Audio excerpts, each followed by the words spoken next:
Okay, I think we'll begin. I want to welcome everybody. I want to say good afternoon and welcome to the ABT Pop-Up Book Club. And ABT has been hosting these kinds of sessions for several years for audiences and for future audiences, especially when there is a ballet based on literature. My name is Wendy Perron, and I'll be moderating this session. And this is about The Winter's Tale, which is choreographed by Christopher Wheeldon. It was originally co-commissioned by two companies, National Ballet of Canada and the Royal Ballet in 2014. It's based on the Shakespeare play, The Winter's Tale, that he wrote in 1623. But I think the plot was taken from centuries before, possibly. The ABT premiere happened last month at Segerstrom Center for the Arts in California. And they're bringing it here to Lincoln Center, to the Metropolitan Opera House during their summer season. And we'll talk about the dates of that later. So I was very lucky because I saw this ballet when National Ballet of Canada brought it to Lincoln Center in 2016. And I was enchanted by it. It's easy to feel for the characters. I feel like Chris Wheeldon created characters that you can really care about. And at the same time, all the pas de deux are very inventive because it's Chris Wheeldon. So everything is inventive, and the pas de deux are both intricate and romantic or some other emotion.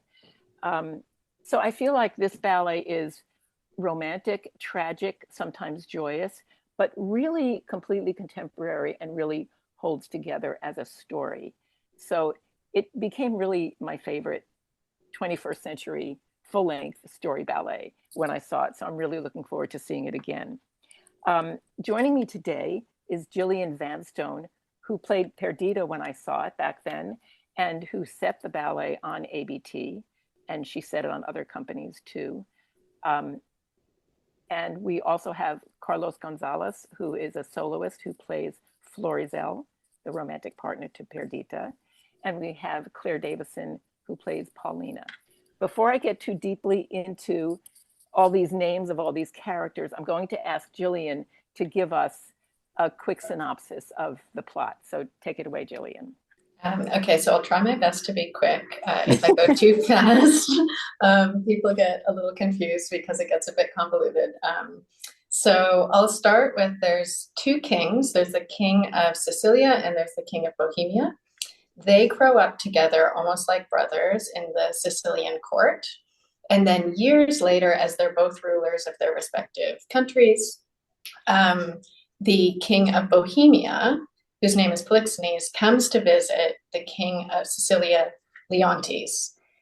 By that time, Leontes is married to Hermione. They have a son together, and she is pregnant with a second child. These are long-term friends, and Polixenes stays for a long visit. And just as he's getting ready to go home, Leontes, for some strange reason, starts to become suspicious that the baby is actually not his, and that his wife Hermione is pregnant with his best friend's child. And there's not really any reason that they've given for him to become suspicious of this, but he just becomes completely consumed with jealousy and convinced that this is the case. Paulina, Claire's character, is a longtime friend and advisor of Hermione. And she's very much a protector of her. And she sees this beginning of the descent into madness that Leontes has. And eventually, Leontes becomes so jealous that he has his wife arrested, and she gives birth to the baby in prison. Paulina is so worried that something will happen to the child that she tasks her husband with taking the baby across the ocean to Bohemia, to the neighboring kingdom, to be saved and to have safe harbor. Meanwhile, also, see, this is where it gets confusing because I go, oh, what about that part? Very importantly, the young son sees his parents fighting, his mom being arrested and all of this, and he gets so consumed with upset and he completely becomes overwhelmed emotionally, and he dies. The son dies. So at this point, the baby has been sent across the ocean. Leontes is in grief and madness. Paulina is trying to somehow salvage the situation. And when Hermione sees that her son has died, she also becomes so consumed with emotion that she's also passed away. At the end of Act One, there's a ship carrying the baby across the ocean to Bohemia, and it becomes shipwrecked on the rocks. And poor Paulina's husband, there's a famous line in the play where it says, exits followed by a bear eats him, and the baby is left alone on the beach. And a shepherd family, a father and son, finds Perdita on the beach, and they don't know where she's come from. And that's the end of Act One. So I hope everyone's following so far. Then Act Two opens 15 years later. Perdita has grown up, who's the baby of Hermione's and Leontes. She's grown up in this shepherd community. She thinks that she knows she's adopted, but she thinks she's part of this more peasant class group. And there's something maybe different about her that she notices and others notice, but she doesn't think that there's such a major plot twist as is revealed. Meanwhile, she's fallen in love with the Prince of Bohemia, who is the son of her father's best friend, who he suspected of having an affair. So again, I hope everybody's following at this point.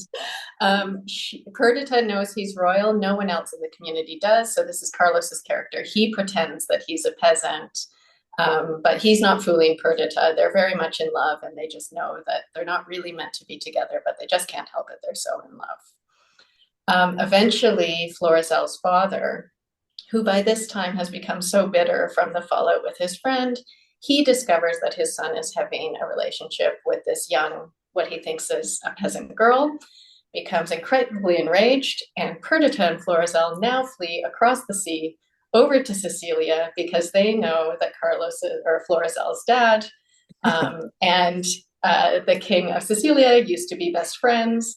Maybe he'll offer safe harbor. So they flee across the ocean.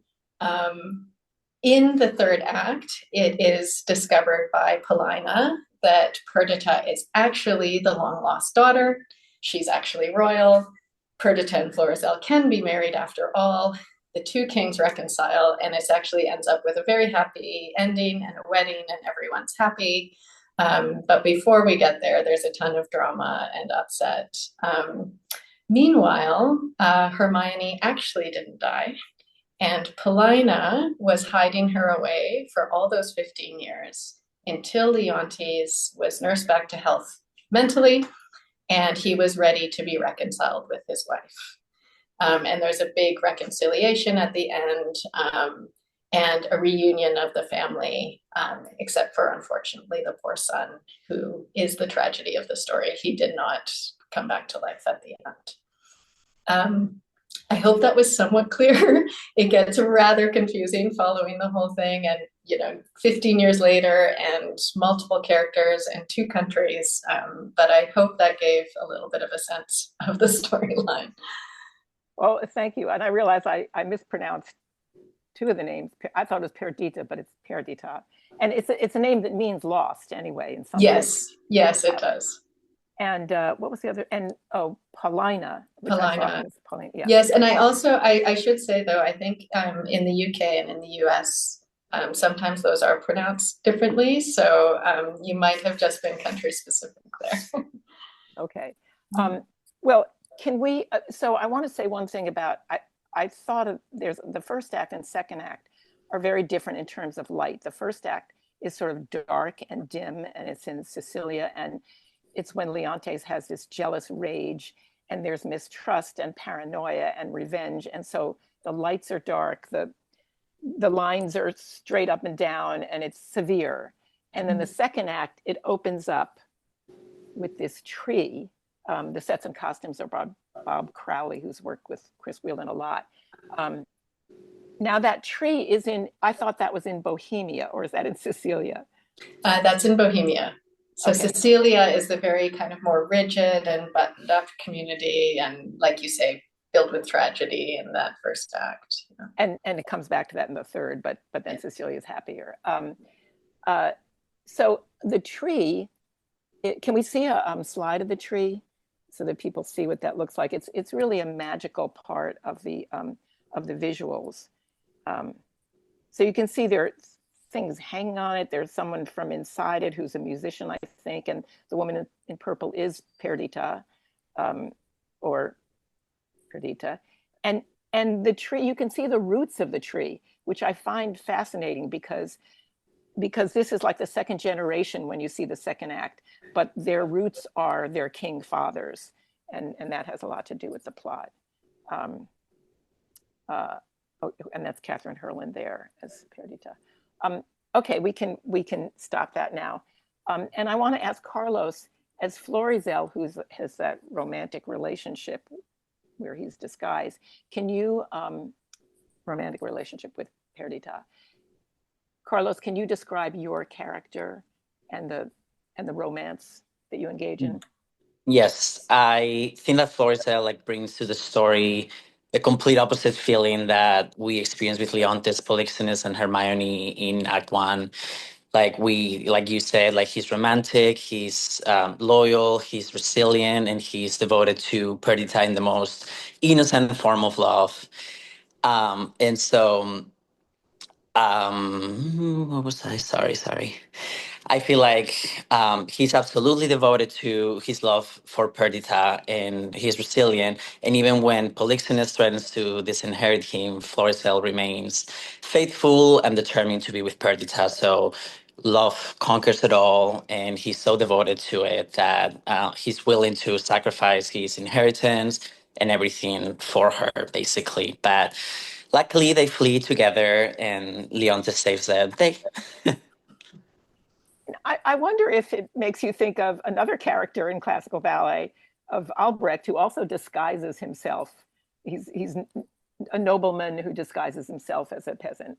Basically, it's very similar in that sense, but thankfully, Giselle dies. Thankfully, Perdita stays alive, so they can be together in the real world, hopefully. Yeah. And is there anything about that pas de deux that, with the tree above you, or alongside of you, is there anything especially difficult about that pas de deux? I think the whole act two is like very special. I think from the moment where it opens and you see the tree and you see all the colors and the music. I found that Jillian was saying this, like from going from the studio to then going on stage, how the energy completely shifts. You have the live music, the live musicians right in front of the tree, and the whole energy completely changes and makes it very, very special. I feel like all the parades, all the solos, I mean, Perdita and Flores are like dancing the whole time. I mean, it's a very intense act for the principals and also for the core. But it's very, very special. It's very complicated partnering. It took a long time to um, come together, but it's very special. I feel like all the choreography has meaning. It's special. It also, there's this part, I think it's probably like one of my favorites in Act Two, where, there's this tradition that they do in the billets that they do every year that we know that it's time to do before a big parade. And so we go across in little semicircle with the core before we start the big parade. And it's just very special overall. So yeah, I don't know if I answer the question. No, that's fine. Okay. So let's go to Claire. Can you talk about your role as Paulina or Paulina, and how she's crucial to the plot? Yeah, I mean, Paulina, she's very crucial to the plot in that she sort of runs the story, and she's present at all the major plot points that develop most of the characters' journeys. So she's great. She's very kind of stoic and resolute. And from the beginning, she picks up on Leontes' descent into madness, and she's very observant. And she sort of tries to manipulate, I think, the narrative in certain ways. Of course, she's not fully successful because a lot of people die. But she does save Perdita, and she does ultimately help Leontes out of his madness and makes it possible for Hermione to ultimately forgive him. It takes a very long time. It takes like 17 years, but yeah, she's steadfast, she's resolute, she backs Hermione 110%. She never questions her innocence, unlike pretty much everyone else in the story, including her husband. So I think, I mean, playing her was really a joy, because I think by this point, this point in Shakespeare's life, he finally started writing, I think, really well-rounded, well-thought-out female characters, which wasn't always the case. So while the story is very convoluted and the play is arguably not his best, the characters, the female characters specifically, are becoming really developed. And so I think as a dancer, getting to play a character that has all these different facets and that really does run the plot was really great. When her husband gets eaten by a bear, does she have a scene? Does she get to mourn him or anything? No, because right after that, that's the end of Act 1. Eggs are pursued by a bear. And then we have all of Act 2. So we have 15 years pass before we see Paulina again. Act 3 starts with this beautiful solo. She's on the cliff tops and she's sort of leading Leontes in this kind of ritual of mourning his wife that she has him do every day. And I think part of that solo, at least when I do it, I feel my husband and all the things that I have lost, but she doesn't really have time to mourn her husband. I think she just kind of keeps going. She's got a job to do.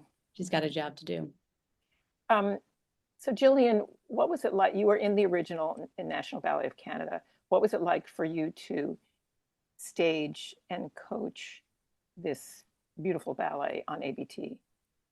I mean, I had a fantastic time. The people that I was working with in the studio, including Carlos, were so open, and I mean, ABT has such brilliant dancers, so that always makes my life easy when I can walk in and go, oh my God, like these people are just really good at dancing. And ABT is chock-a-block with people like that.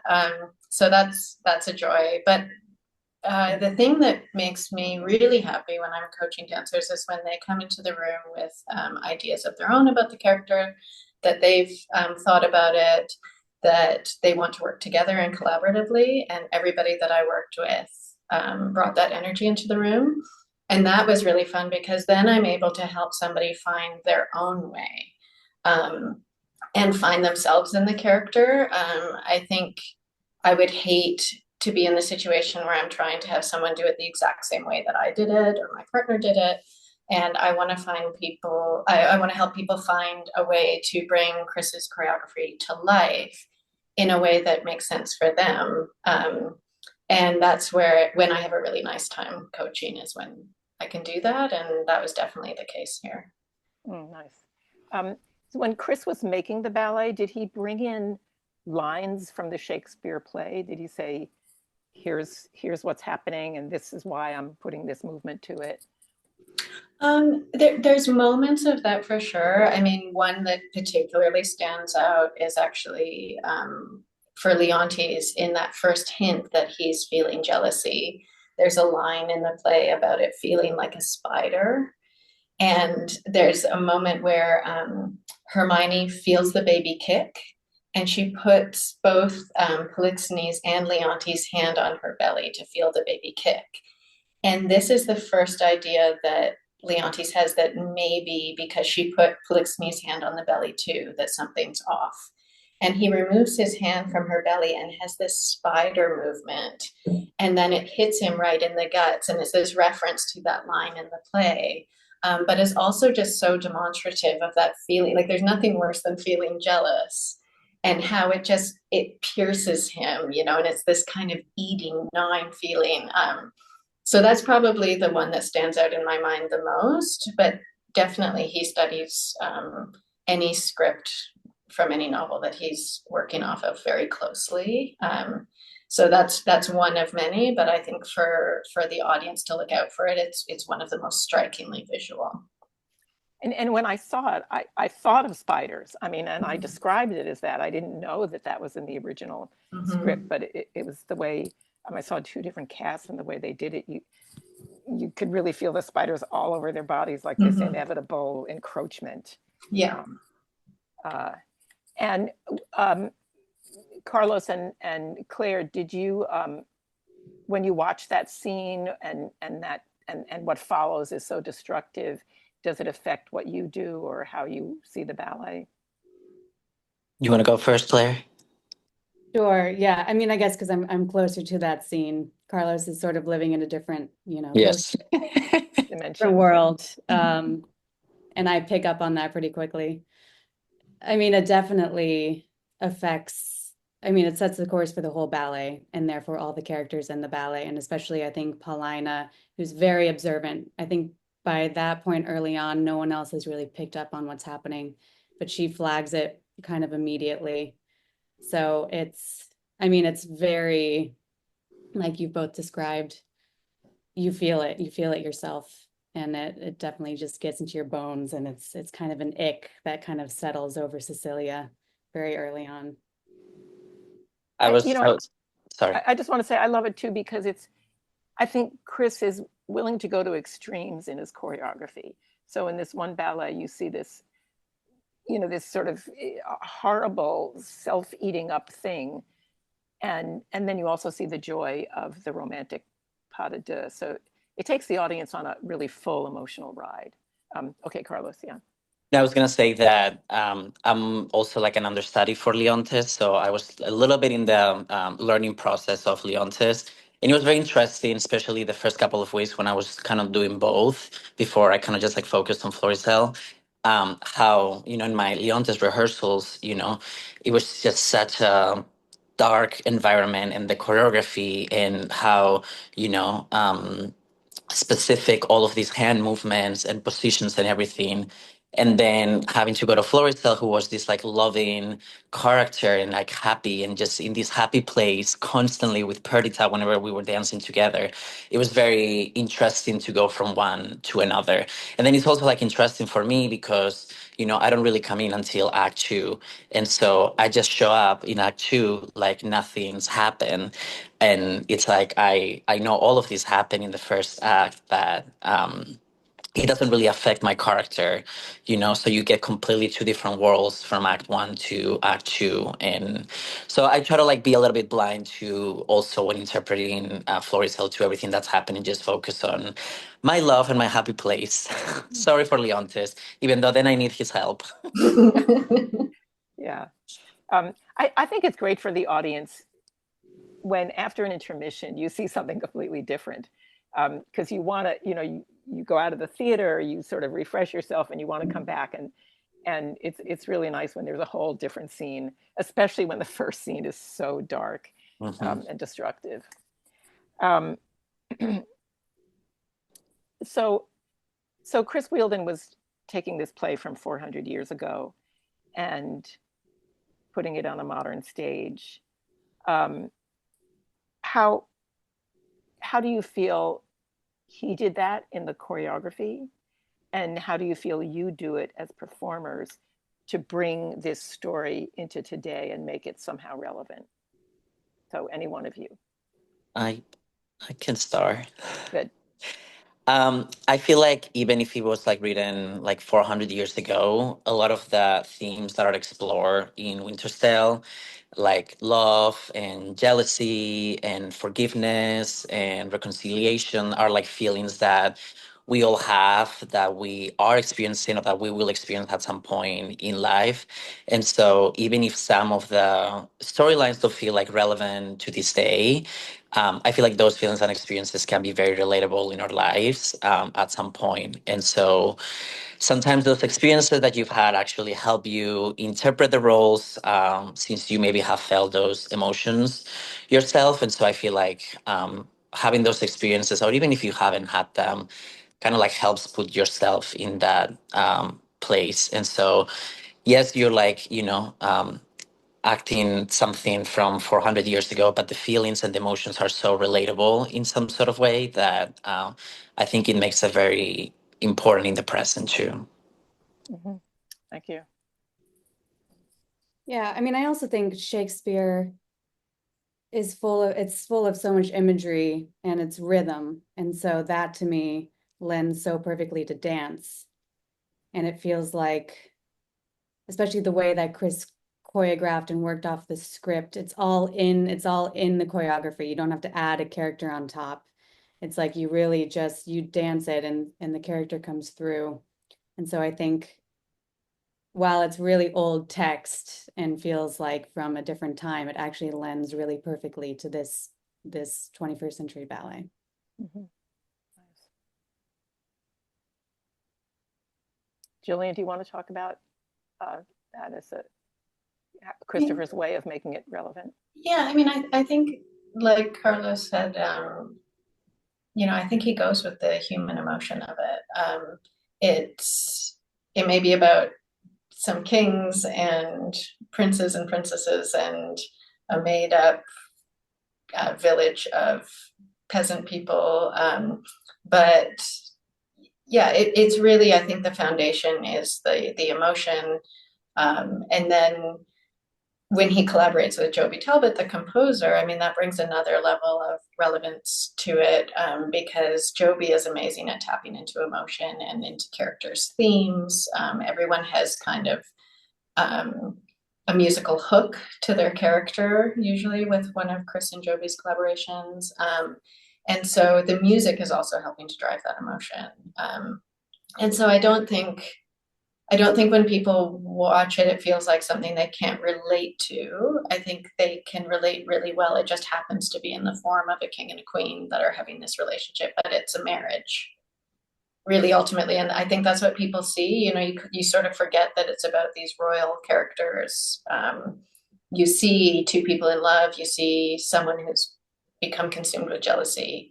You see Paulina, this, wise, experienced, observant person. So although it's in this framework of these types of characters that we're not encountering in our everyday, that's not really what we see. Mm-hmm. And the music, talking about Joby Talbot, they've done how many, Christopher and Joby have done how many ballets together? Well, they've done three. Yeah. Three story ballets, and some shorter works as well. So it's a long collaboration at this point, and they work really well, really closely together, actually, on the plot and the storyline. And it's not actually a storyboard, but I like to call it their storyboard because they're not working separately. Like Joby doesn't hand over a score and then say choreograph something to this. They work together to make sure that the music and the dance are really both driving the story. It's really a successful ongoing collaboration. It's just Mm-hmm. terrific what they can do together.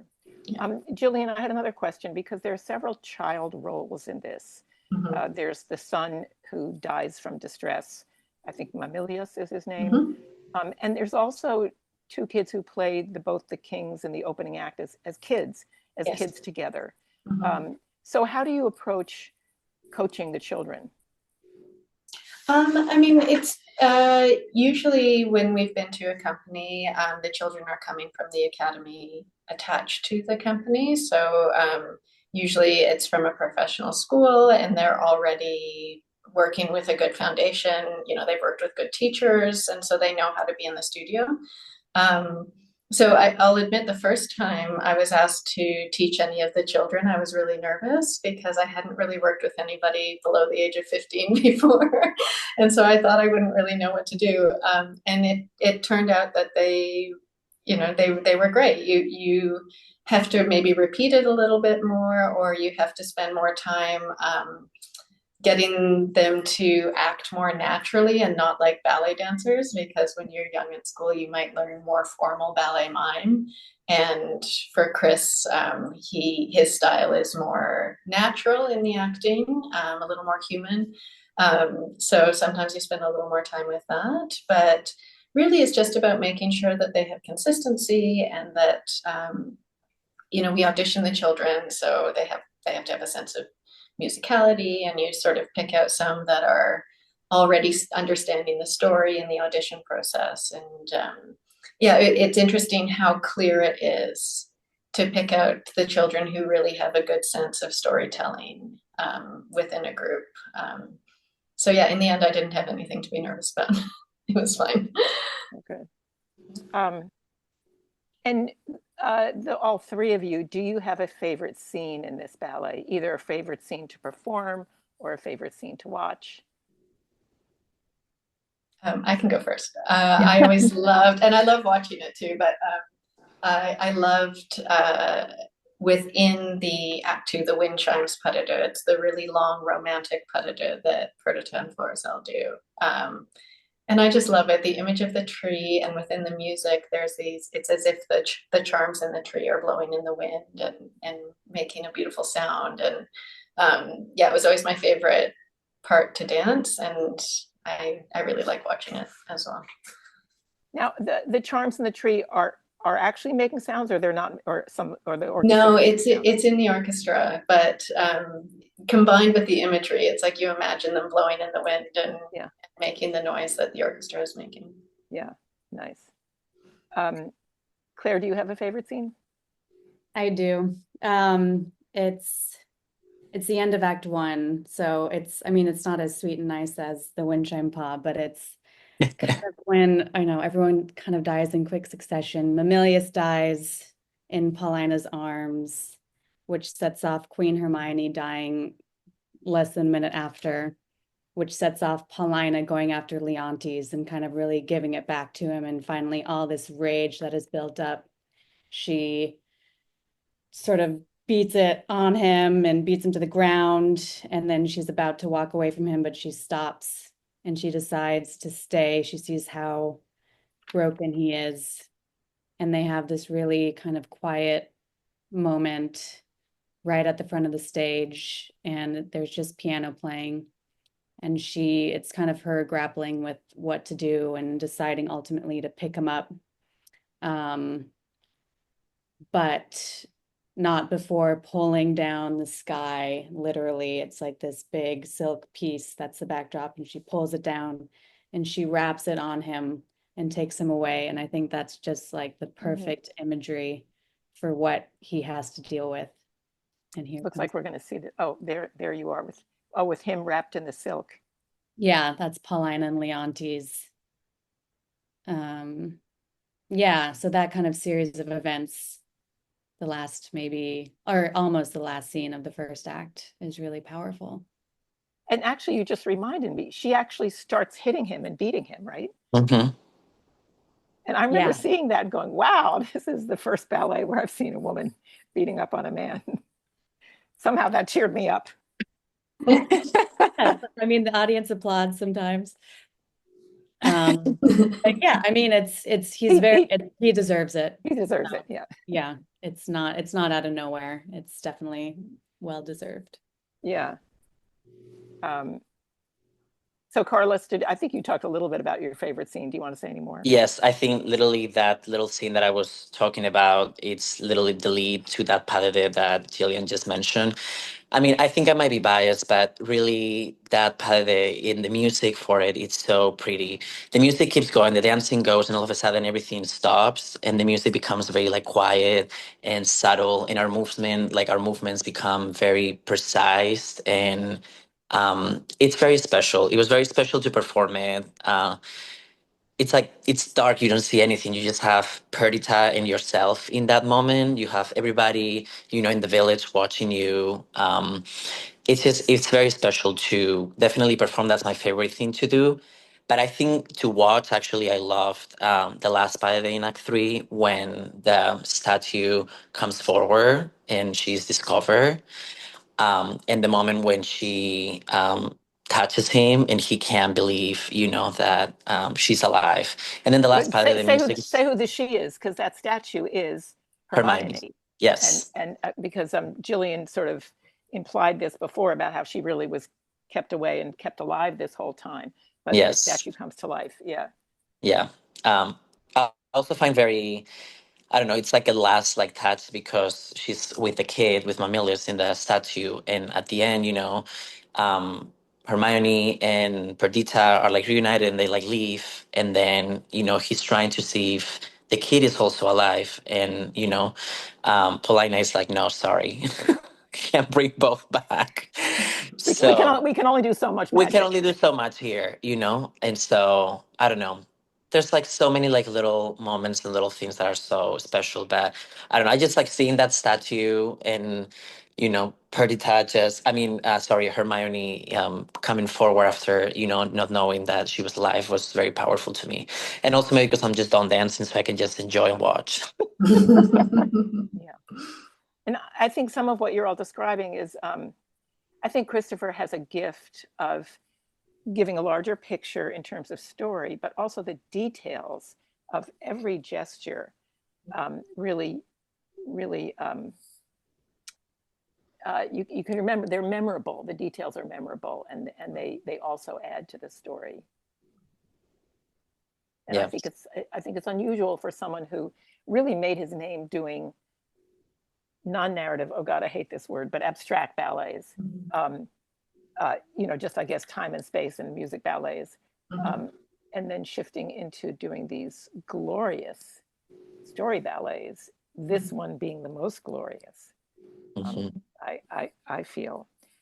So I'm going to ask you all a question, which I feel ambivalent about, because as artists, you should be able to just do your work. But what do you want the audience to come away with?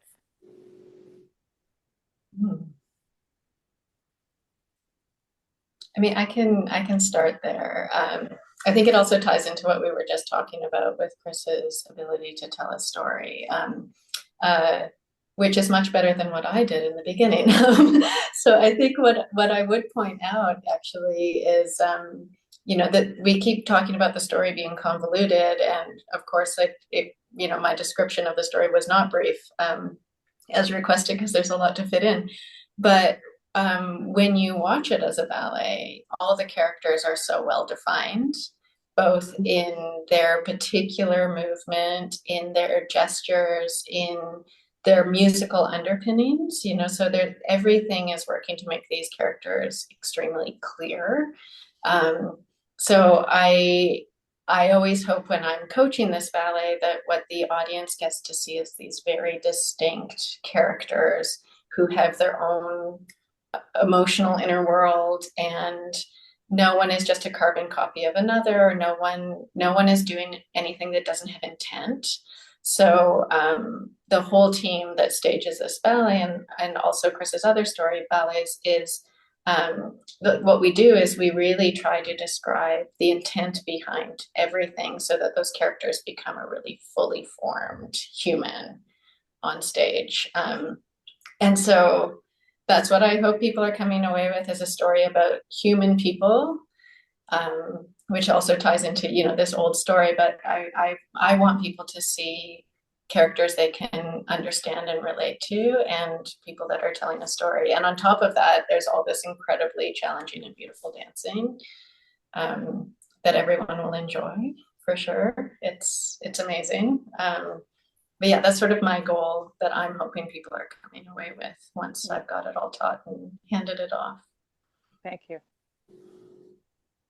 I think the tendency when you go see a ballet and there's so many characters and so many storylines and you're trying to follow everything that's happening, it's very easy to like get confused. But I feel like if you try to really just follow, each character, they're like Jillian was saying, they're very well precisely designed for you to understand the emotional journey that they're on and their character development.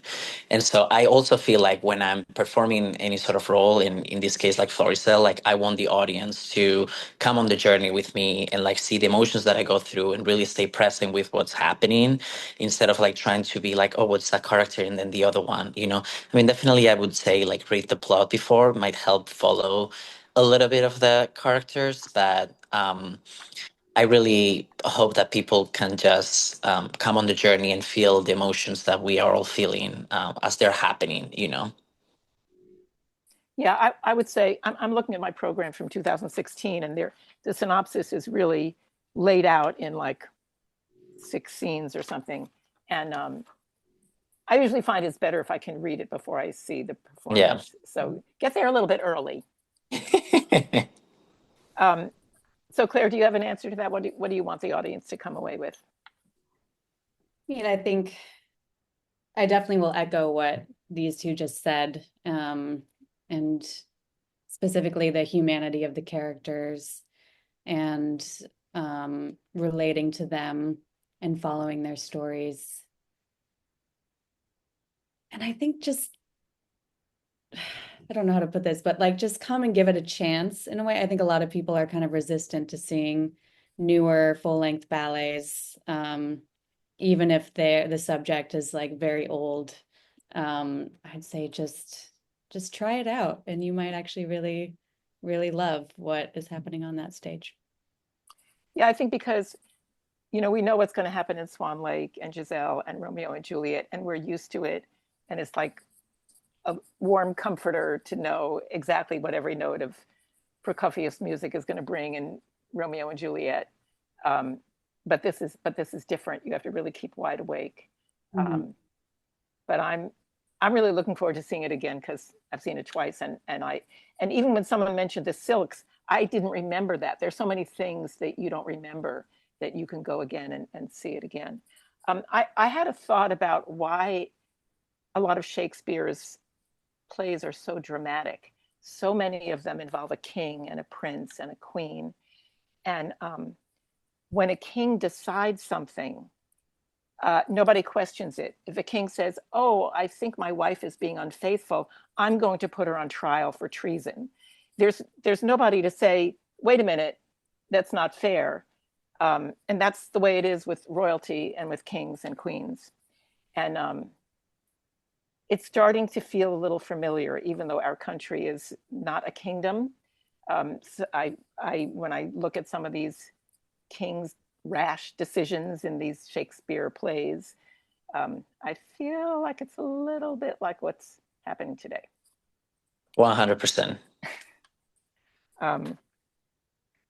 So is there anything else you want to say, especially about the music, because this is a long-term collaboration? And I guess I would ask, have you danced in this collaboration before? Like Alice is one of their collaborations, right, with Chris and Joby, and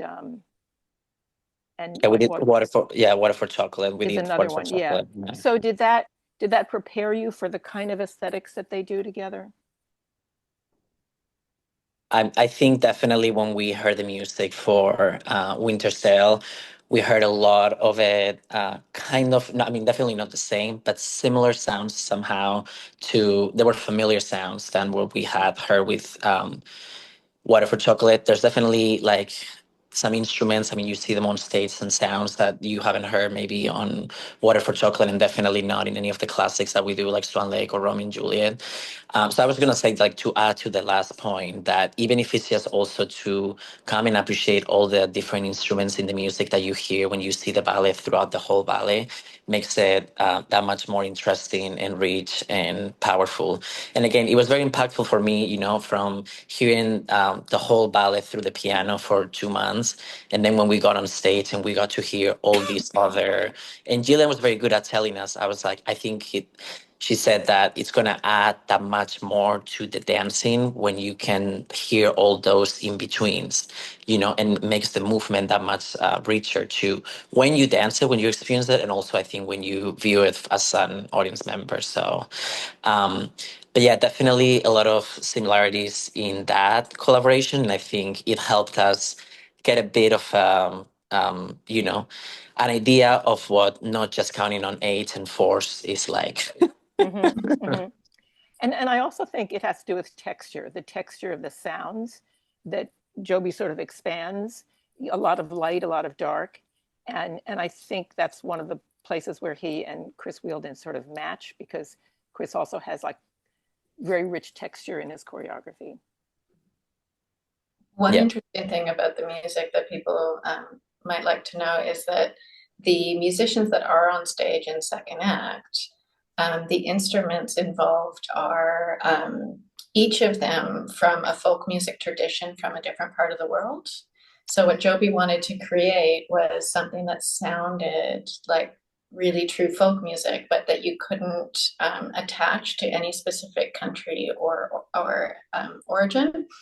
And so he's sort of invented his own folk music with the banda that is on stage. And I just think that's such an interesting thing. Like, companies have to be warned ahead of time that, like, you have to source this particular flute from India called a bansuri, and the flautist has to practice on it because it's not how the flautist would normally play. And so like the musician learns to play the bansuri particularly for this role on stage. And then, there's an accordion, which is a little bit more regular, but there's these instruments from all over the world that create this sort of nondescript folk music that sounds like it could only come from this place, this Bohemia with the beautiful tree and these traditions. And I just love that. That's beautiful. That's beautiful. It makes it very international. Mm-hmm. And it's also like, well, what was Sicilia like 400 years ago, and what was Bohemia like 400 years ago? We don't know anyway. Mm-hmm. Do any of you have any last thoughts or insights you would like to give the audience or future audience for when they come see this ballet? I'll say something about it. I'll say that for me, this is my favorite full length of Chris's. And, it's not the most popular Shakespeare play. It's not the most well-known Shakespeare play, but I do think that this is one of those ballets that will really stand the test of time, and it will be the ballet that is familiar to people the same way that Giselle or Swan Lake, or, speaking of strange stories, Swan Lake, there you go, and then it's become this gem, right? And I think I just want to say how special this work actually is as a new full-length ballet that is really telling a story that people can connect with, and also has the scale of a Broadway performance in the sets and the costumes, but projections. The craft of this show is so extraordinary. And I just think it's his absolute best, and I think everybody should see it. Thank you. I agree with you. And I wrote something about it 9 years ago when I saw it. And and I said, this is a piece that will last, is basically what I was saying. And so it's nice 9 years later to know that it's still around. Mm-hmm. So anything from either of the other two? Want to say a last word to your audience? Claire? Jillian said it so beautifully. But yeah, just the craft, just to really double down on that, and just every single component of it is so perfectly thought out, and nothing is overdone. It's really beautiful, and all the components just come together into this really perfect marriage. And I really hope people come and enjoy it. Thank you. Yeah, I think it just has literally everything that people can like to see, whether it's like beautiful sets or colorful sets, whether you like to just be interested in hearing what the orchestra sounds like, whether you really just like to see the dancers dance their heart out there. It really has it all, you know. It has character development and, you know, journeys from, you know, happy to sad, from sad to happy, like everything. And so I feel like whether you're interested more in one thing more than another, I have no doubt that you're gonna like some at least aspects of it. So I think it's very worth it to see it, at least definitely more than once, because even if you just watch it once, there's so much happening sometimes that you'll miss something. So I recommend just getting a lot of tickets and coming to a lot of the shows and seeing all the casts. And I'm going to imagine the cast where Jillian and Carlos gets to dance that beautiful duet together. Yes, Gonna happen. I've tried to be a really bad partner so that Jillian would teach me how to do good partnering so that I could dance with her in the studio many times. She doesn't know that I was doing it on purpose, but I was just trying to dance with her. I mean, we had a good time. Yes. Well, on that note, we're going to wrap it up. And I just want to tell the audiences that you can see ABT perform The Winter's Tale this July. It's going to be the first week in July, July 4th through July 5th. And the whole ABT summer season at the Met is from, June 10th to July 19th. And when you come, you'll be able to see the staging by Jillian. And if you get the right cast, you'll be able to see Carlos and Claire also. And I want to thank the three of you for joining us. It was really fun to talk to the three of you. And if any of you see me in the theater during Winter's Tale, please come up and tell me how you're enjoying the ballet.